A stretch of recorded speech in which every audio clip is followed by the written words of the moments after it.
Message de Monseigneur Philippe Christori en ce vendredi 19 septembre. Amen, je te le dis, aujourd'hui avec moi tu seras dans le paradis. Quelle belle promesse que celle-ci. Jésus, pourrais-tu le dire à chacun de nous? Nous avons tellement besoin d'espérance dès maintenant. Voici 2 semaines, nous était donné l'évangile de la correction fraternelle. Plusieurs personnes me demandèrent les notes de ma méditation, aussi j'en reprends quelques idées. Dans ce passage, Jésus nous dit « Si ton frère a commis un péché contre toi, va lui faire des reproches seul à seul. S'il t'écoute, tu as gagné ton frère. S'il ne t'écoute pas, prends en plus avec toi 1 ou 2 personnes afin que toute l'affaire soit réglée sur la parole de 2 ou 3 témoins. » Matthieu 18 au verset 15 et 16. Nous n'aimons pas que l'on nous fasse la morale. Nous n'apprécions pas les reproches. Que veut nous dire Jésus? Il rappelle que nous sommes faits pour la sainteté. Or, mutuellement, dans une véritable amitié, nous pouvons nous aider à grandir dans la vérité, la justesse des actes, l'amour. Se tromper advient régulièrement. Avoir un ami qui ose dire une parole vraie et encourageante, c'est réellement bénéfique. Il est précieux de noter ici que le récit qui précède est celui de la brebis égarée. Un berger qui aime ses 100 brebis les laisse pour aller chercher celle qui s'est perdue, qui est possiblement capricieuse et qu'il veut sauver. Cette parole nous explique que Dieu, présenté comme un bon berger, veut le salut de chacun et particulièrement de celui qui se perd. C'est donc la miséricorde divine qui permet que la correction fraternelle ne soit pas blessante mais constructive. On note que le passage suivant parle du pardon à donner à son frère qui nous a offensés.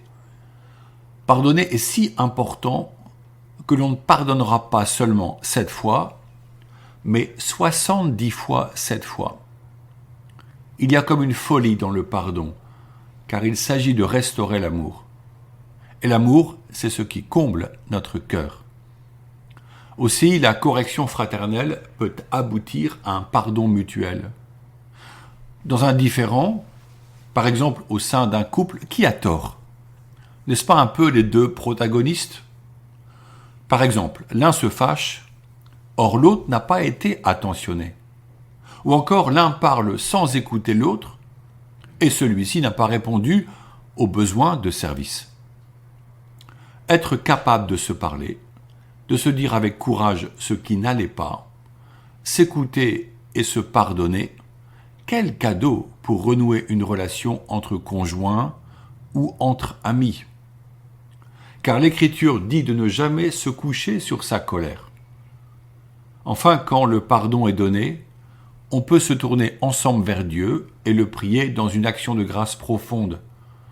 C'est lui la source de ce pardon. C'est lui qui donne la joie qui en découle. Dans nos foyers, nos espaces de travail, nos paroisses, nos lieux de vie et de service, osons vivre la correction fraternelle et nous verrons combien la communion des cœurs nous remplit de bonheur. Dans ce message, j'aimerais évoquer une nouvelle fois le sujet des funérailles qui continue à alimenter certaines discussions dans nos paroisses. Les questions fondamentales qui sont derrière cette problématique sont diverses. J'en formule quelques-unes. Y a-t-il une vie après la mort? Chacun de nous est-il destiné à la vie éternelle? Faut-il mériter le ciel? Le Christ n'a-t-il pas offert sa propre vie pour que nous soyons sauvés? Comment accueillir le deuil des autres? Comment les accompagner jusqu'à l'église et le cimetière? Dans toutes les cultures, les chercheurs observent que l'un des premiers signes d'humanisation est l'usage de sépultures.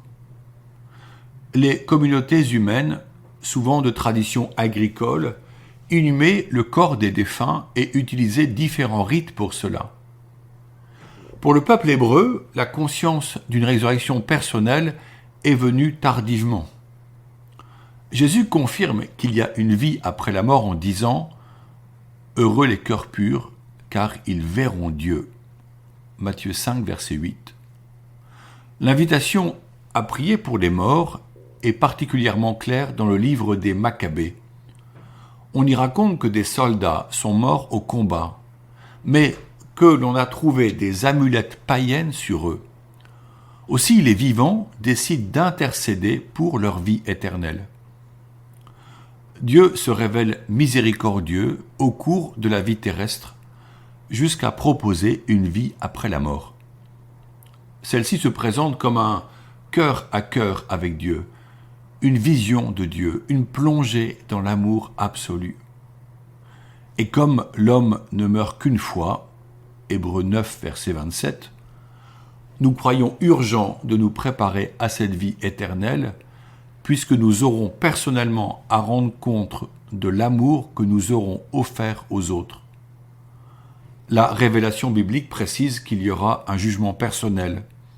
Certains parmi nous, et nous espérons une grande majorité, accéderont à la plénitude de vie dans la gloire du ciel, en présence de Dieu.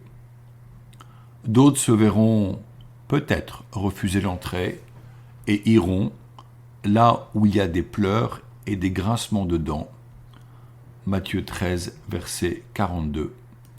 Cela peut nous laisser indifférents ou au contraire beaucoup nous inquiéter. L'amour divin se révèle dans le fait que l'homme est libre de choisir le bien et rejeter le mal. Ainsi, il se prépare à entrer dans la vie éternelle. Nous ne croyons pas à une prédestination automatique qui serait imposée par le destin. Le karma n'est pas un concept chrétien. Dieu a déposé entre nos mains le choix de le suivre ou de le refuser. Individuellement, nous sommes responsables tout au long de notre vie de l'amour que nous offrons aux autres. Mais il existe aussi une solidarité ecclésiale face à notre avenir. À cause de cela, nous prions ensemble pour nos défunts.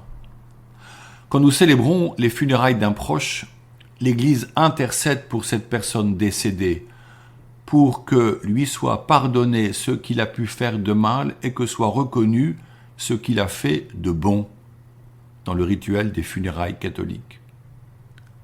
Dieu entend la prière de l'Église. Il la respecte. En effet, nous sommes le corps du Christ.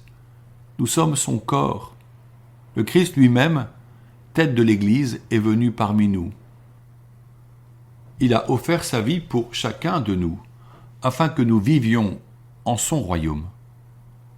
Le premier à en bénéficier fut celui qu'on nomme le bon larron, peut-être un criminel, qui fut crucifié à côté de Jésus.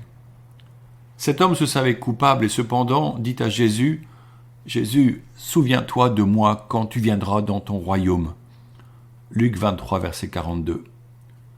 Jésus lui répondit aussitôt, « Amen, je te le dis, aujourd'hui avec moi, tu seras dans le paradis. » Luc 23, verset 43.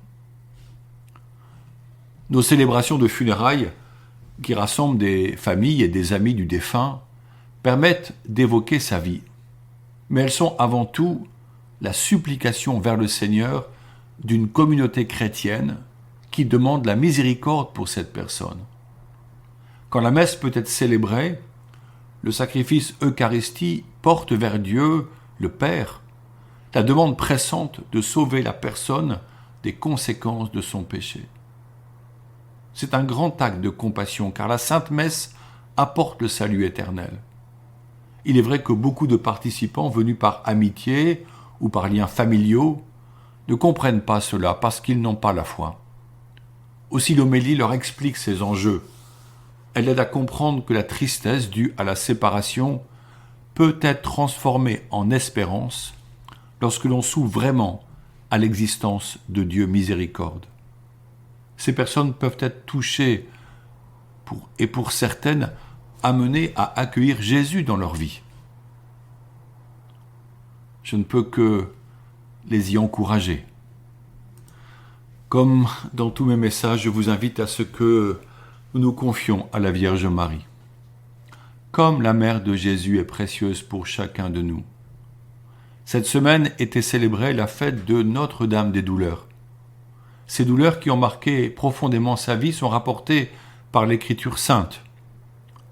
La prophétie du vieillard Siméon, la fuite en Égypte, la disparition de Jésus au temple à l'âge de 12 ans, la rencontre de Jésus portant sa croix, Marie debout au pied de la croix, la descente de Jésus de la croix et la remise à sa mère, et enfin la 7e, la mise au tombeau de Jésus. Jésus aurait pu épargner à sa mère toutes les souffrances de sa passion, éviter qu'elle soit témoin de ses supplices. Mais alors, à qui pouvait-il confier ce mystère insondable de son sacrifice ? Marie sera le témoin présent auprès des premiers disciples au début de l'Église. Avec la Vierge Marie, livrons-nous à l'amour. Maintenant, je vous bénis au nom du Père et du Fils et du Saint-Esprit. Ensemble, prions l'Angélus. L'ange du Seigneur apporta l'annonce à Marie, et elle conçut du Saint-Esprit. Je vous salue Marie, pleine de grâce, le Seigneur est avec vous. Vous êtes bénie entre toutes les femmes, et Jésus, le fruit de vos entrailles, est béni. Sainte Marie, Mère de Dieu, priez pour nous pauvres pécheurs, maintenant et à l'heure de notre mort. Amen. Voici la servante du Seigneur, qu'il me soit fait selon votre parole. Je vous salue Marie, pleine de grâce, le Seigneur est avec vous. Vous êtes bénie entre toutes les femmes, et Jésus, le fruit de vos entrailles, est béni. Sainte Marie, Mère de Dieu, priez pour nous pauvres pécheurs, maintenant et à l'heure de notre mort. Amen. Et le Verbe s'est fait chair, et il a habité parmi nous. Je vous salue Marie, pleine de grâce, le Seigneur est avec vous. Vous êtes bénie entre toutes les femmes, et Jésus, le fruit de vos entrailles, est béni. Sainte Marie, Mère de Dieu, priez pour nous pauvres pécheurs, maintenant et à l'heure de notre mort. Amen. Priez pour nous, Sainte Mère de Dieu, afin que nous soyons rendus dignes des promesses du Christ. Prions que ta grâce, Seigneur, se répande dans nos cœurs par le message de l'ange. Tu nous as fait connaître l'incarnation de ton Fils bien-aimé. Conduis-nous par sa passion et par sa croix, jusqu'à la gloire de sa résurrection. Par Jésus le Christ, notre Seigneur. Amen. Bonne journée.